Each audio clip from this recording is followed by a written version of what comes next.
সদিচ্ছার বদলে অবমাননা করা হয়েছে, তোপ দেখেছেন বিজেপি সাংসদ তথা প্রাক্তন বিচারপতি অভিজিৎ গঙ্গোপাধ্যায়।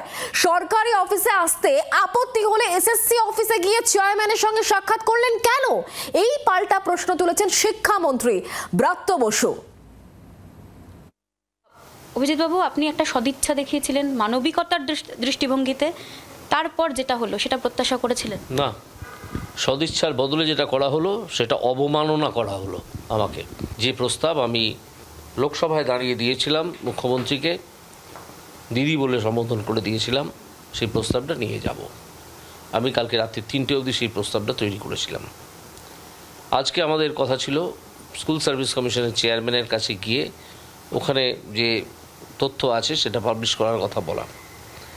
আমরা সেখানে গেলাম, সেখানে অত্যন্ত হৃদ্যতাপূর্ণ পরিবেশে কথা হলো। আমাদের মনে হলো কথা বলে যে হয়তো ওখান থেকে পাবলিশ হবে, হয়তো। উনি কথা দেননি সিদ্ধার্থবাবু, উনি বলেছেন আমার একটু চিন্তাভাবনা করে দেখি, আমার ঊর্ধ্বতন কর্তৃপক্ষ আছে তাদের সঙ্গে কথা বলে দেখি, তারপরে আমি সিদ্ধান্ত নেব।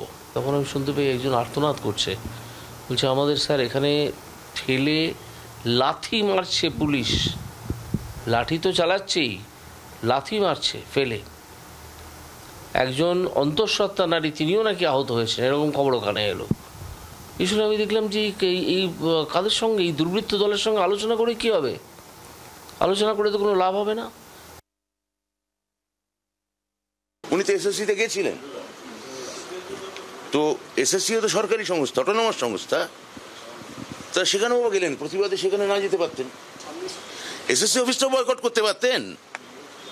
আপনার দেওয়া সময় অনুযায়ী আপনি যাবেন না বলছেন সরকারি কাজের প্রতিবাদে, তাহলে এই এসএসসি অফিসে এলেন কেন? দেখা করলেন কেন এসএসসি চেয়ারম্যানের সাথে? 3 দফা দাবি এসএসসি চেয়ারম্যানের সঙ্গে বসে করলেন কেন?